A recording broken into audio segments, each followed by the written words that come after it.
Hello students, आप सबका फिर से स्वागत है 10th क्लास के वीडियो लेक्चर में। आज का हमारा चैप्टर है अम्ल, क्षारक तथा लवण। अम्ल, क्षारक एवं लवण के बारे में पढ़ना है इसे। ठीक है, ये सेकंड चैप्टर है आपके बुक का, साइंस के बुक का सेकंड चैप्टर है। इनमें हम सिर्फ अम्ल के बारे में पहले पढ़ लेते हैं, उसके बाद क्षारक पढ़ेंगे, फिर लवण पढ़ेंगे। अम्ल जिसे इंग्लिश में एसिड्स कहते हैं और सिंपल लैंग्वेज में आप सबको पता होगा तेजाब के नाम से जाना जाता है। अम्ल कहाँ पाए जाते हैं? अम्ल सभी प्रकार के खट्टे चीज़ों में पाए जाते हैं, जैसे हमारे पास नींबू, संतरा वगैरह होते हैं, इन सबों में अम्ल होता है। और पेड़ पौधों से प्राप्त कर सकते हैं, हम जानवरों से प्राप्त कर सकते हैं बच्चों। जैसे आपने कभी नींबू देखा होगा, नींबू का रस जमीन पे गिर गया होगा, नींबू काटा हुआ आपने और नींबू का रस अगर जमीन पे गिर गया होगा तो जमीन पर थोड़े से हल्के से धब्बे पड़ जाते हैं। तो धब्बे इसलिए पड़ जाते हैं क्योंकि वहाँ उस नींबू में एसिड होता है। जितनी भी खट्टी चीज़ें हैं दुनिया में, उन सबों में एसिड ज़रूर होता है, अम्ल ज़रूर होता है बच्चों। तो ऐसे हमारे पास एसिड्स के बहुत सारे एग्जाम्पल्स भी हैं, वो मैं यहाँ पे लिख दिए हैं। तो एसिड की डेफिनेशन वही लिख देना आप सिर्फ, कि एसिड वे पदार्थ होते हैं जो खट्टे होते हैं। ठीक, तो जिनका स्वाद खट्टा होता है वो एसिड होते हैं। तो ये एसिड रासायनिक पदार्थ होते हैं, क्योंकि हम डेली लाइफ में, दैनिक जीवन में जो कुछ भी उपयोग करते हैं, खाने पीने की चीज़ें वगैरह, वो सब केमिकल्स होते हैं बच्चों। तो अम्ल भी हमारे केमिकल्स हैं, रासायनिक पदार्थ हैं। तो आप इसकी डेफिनेशन में ये लिख देंगे, अम्ल वे रासायनिक पदार्थ होते हैं जिनका स्वाद खट्टा होता है। अच्छा, इनमें इसकी पहचान का एक तरीका होता है। हमारे पास एक लिटमस पेपर होता है बच्चों, एक लिटमस पेपर, नीले रंग का लिटमस पेपर पाया जाता है। वैसे लिटमस पेपर दो प्रकार के होते हैं, नीला लिटमस पेपर और लाल लिटमस पेपर। हमारे पास नीला लिटमस पेपर आप अगर अम्ल में डालोगे तो अम्ल क्या करेगा, उस नीले लिटमस पेपर को लाल कर देगा, उसका रंग बिल्कुल लाल कर देगा। ठीक है बच्चों, तो ये अम्ल को पहचान करने का तरीका होता है। क्योंकि अम्ल को तो आप चख के तो बता सकते हो, खट्टा है, खट्टा होगा तो अम्ल है हो जाएगा। लेकिन अगर सारे अम्लों को टेस्ट नहीं कर सकते आप, क्योंकि बहुत हानिकारक भी होते हैं हमारे लिए अम्ल। इस कारण तो लिटमस पेपर से आप टेस्ट करके बता सकते हैं। पेपर हो उसे डिप कर दो उसके अंदर, पेपर का टेस्ट करके बता दो कि भैया ये अम्ल है। चलिए, तो ये लिख सकते हैं यहाँ पे, लिटमस पेपर को लाल कर देता है। अच्छा, ये दो प्रकार के हैं हमारे पास। एक जो खनिजों से प्राप्त होते हैं, खनिज का मतलब हमारे अर्थ के अंदर, ज़मीन के अंदर से जो प्राप्त किए जाते हैं। ज़मीन के अंदर भी एक बहुत से यौगिक होते हैं। ज़मीन से अगर पृथ्वी के खुदाई से अगर जिन यौगिक को निकाला जाता है, अगर वो अम्ल होते हैं तो उन्हें हम खनिज अम्ल कहते हैं। तो खनिज अम्ल वे होते हैं जिन्हें खनिजों से प्राप्त कर सकते हैं। खनिज अम्ल के एग्जाम्पल्स हैं हमारे पास हाइड्रोक्लोरिक अम्ल जिसे HCl, सल्फ्यूरिक अम्ल H2SO4, नाइट्रिक अम्ल HNO3। ये जो तीनों एसिड्स जो मैंने लिखे हैं, अम्ल जो लिखे हैं, ये बहुत हानिकारक होते हैं, हार्मफुल होते हैं। इनका बिल्कुल ये यूज़ नहीं करना। ये अगर किसी भी शरीर में पड़ जाता है हमारे शरीर पर, तो उस जगह बहुत ज़्यादा नुकसान पहुंचाता है। वो जो शरीर का जो एरिया होता है वो जल जाता है बच्चों। तो इनसे बिल्कुल दूर रहा जाता है। कहा जाता है कि ये बहुत डेंजरस होते हैं, और कहा जाता है कि इनसे बिल्कुल दूर रहें, इनके पास आना नहीं दिया जाता। इनका जब कभी इस्तेमाल किया जाता है, बहुत ही सावधानी पूर्वक इनका इस्तेमाल किया जाता है।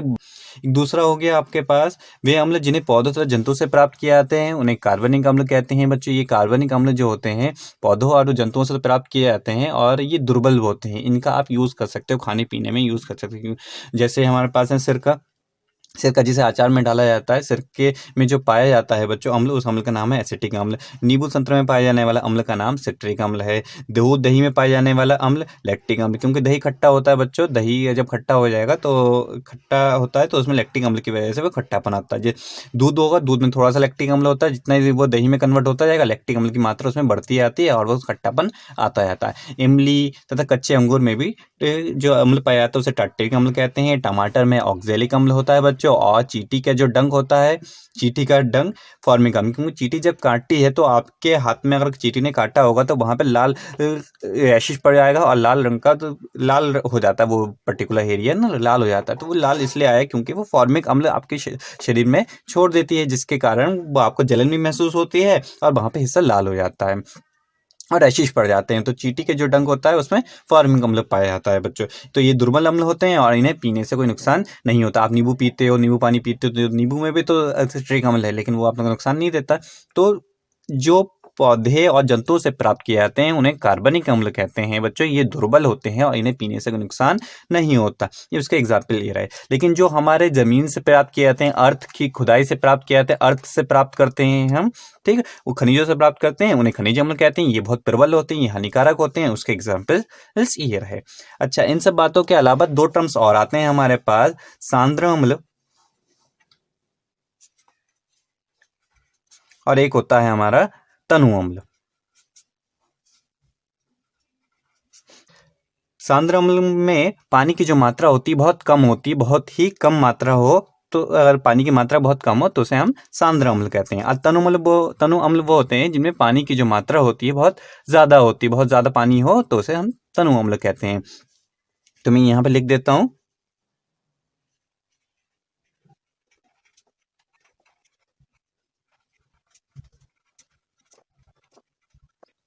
तो बच्चों, सांद्र अम्ल वो होते हैं जिनमें जल की मात्रा बहुत कम होती है और तनु अम्ल वो होते हैं जिनमें जल की मात्रा बहुत अधिक होती है। जैसे HCl हमारा सांद्र अम्ल है, हमारे लिए हार्मफुल होता है, नुकसानदायक होता है। लेकिन अब जब इस HCl में बहुत ज़्यादा पानी मिला देते हो तो वो तनु अम्ल बन जाता है, तो ये हमें कम हानि पहुँचाता है। ये भी इसे पीना नहीं चाहिए, ये भी पीने लायक नहीं होता, लेकिन ये इसकी जो हानि पहुँचाने की क्षमता होती है वो थोड़ी कम हो जाती है। ठीक है बच्चों, तो हम जब कोई प्रयोगशाला में कोई भी अम्ल का इस्तेमाल करते हैं तो वो तनु अम्ल होता है। हम क्या करते हैं, सांद्र अम्ल में अनुभवी व्यक्ति की उपस्थिति में पानी मिलाते हैं, पानी मिलाकर उसे तनु करते हैं, फिर उसका हम इस्तेमाल प्रयोगशालाओं में करते हैं। तो बच्चों, ये फ़र्क होता है। अच्छा, पानी कैसे मिलाया जाता है, जल कैसे मिलाया जाता है अम्ल में, ये बहुत ही अनुभवी व्यक्ति के सामने किया जाता है, क्योंकि ये अगर गलती से अगर हमारे शरीर में गिर जाए तो ये बहुत ज़्यादा नुकसान पहुंचा सकता है, क्योंकि हाइड्रोक्लोरिक सांद्र अम्ल हमारे शरीर में बहुत ज़्यादा नुकसान पहुंचाते हैं। तो हम उसके लिए करते क्या है बच्चों, दो तरीके हैं हमारे पास, उनमें से एक आपको बताने कौन सा तरीका सही है कौन सा गलत है। जैसे पानी में आपको अम्ल मिलाओगे या अम्ल में पानी मिलाओगे, है ना कन्फ्यूजन वाली बात। तो आपको देखो, मैं आपको बताऊँ क्या करते हैं। जैसे हमारे पास ये पानी है, यहाँ पर इसमें कंटेनर में, छोटा सा कंटेनर में ये रखा हुआ है, पानी जल रखा हुआ है। अब इसमें हमने दूसरे परख नली में ये अम्ल रखा हुआ है और बूंद बूंद करके इसके अंदर अम्ल डालना है। या ये तरीका यूज कर सकते हो आप, अम्ल, ये रहा हमारे पास अम्ल, और दूसरी परख नली में आपने क्या करा, ये पानी लिया और पानी को बूंद बूंद करके इसके अंदर डालना शुरू करा। तो बच्चों, आपके पास दो तरीके हैं, ये हमारा पानी है और ये अम्ल है। आपने अम्ल को धीरे धीरे इसके अंदर डालना शुरू करा, और दूसरा तरीका क्या होता है, अम्ल में ये पानी डालना। ये अम्ल में अपने कंटेनर परख नली में अम्ल लिया है और थोड़ा धीरे धीरे करके दूसरी परख नली से पानी को इसके अंदर डालना है। ये दोनों तरीकों में से ये जो तरीका है ये बिल्कुल गलत है, ऐसा नहीं करना चाहिए। ये ऐसा बिल्कुल करते हैं। तो तनु अम्ल करने के लिए, सांद्र अम्ल को तनु अम्ल में परिवर्तित करने के लिए पानी मिलाते हैं, लेकिन पानी मिलाने का जो तरीका ये ऐसा है कि पानी में आप धीरे धीरे करके अम्ल को मिलाएं, ना कि अम्ल में पानी मिलाएं। तो ऐसा इसलिए नहीं करते हैं, सुनिए बच्चों क्या, क्योंकि पानी में अम्ल मिलाने पर क्या होता है, ऊष्मा उत्पन्न होती है। मतलब अम्ल और पानी जब एक दूसरे से संयोग करते हैं ना, आपस में एक दूसरे से मिलते हैं, तो इसमें ज़्यादा ऊष्मा निकलती, ऊष्माक्षेपी अभिक्रिया होती है बच्चों। अगर यहाँ पे इस वाली कंडीशन पे जैसे आपने थोड़ा थोड़ा कर अम्ल इसके अंदर डाला तो ऊष्मा उत्पन्न होगी, और जो ऊष्मा उत्पन्न होगी वो जो पानी है, ये पानी उस ऊष्मा को अवशोषित कर लेगा, जिससे कोई नुकसान नहीं होगा। लेकिन यहाँ पर जैसे आप पानी इसके अंदर डालोगे तो ऊष्मा तो उत्पन्न होगी, ऊष्मा को ये जो अम्ल है वो अवशोषित नहीं करेगा। उस ऊष्मा के कारण ये जो पानी इसके अंदर आ रहा है वो भाप में कन्वर्ट हो जाएगा, भाप बन जाएगी। गर्मी के कारण ऊष्मा है ना, ऊष्मा के कारण वो जो पानी इसके अंदर जा रहा है वो भाप में परिवर्तित हो जाएगा, और जब भाप बाहर निकलेगी तो छपाक के साथ ये जो कंटेनर है, कंटेनर का जो अम्ल है वो भी बाहर निकलेगा, जिससे कि आपके हाथों को नुकसान पहुंच सकता है, आपके मुंह पे नुकसान पहुंच सकता है, कपड़ों के ऊपर गिर सकता है।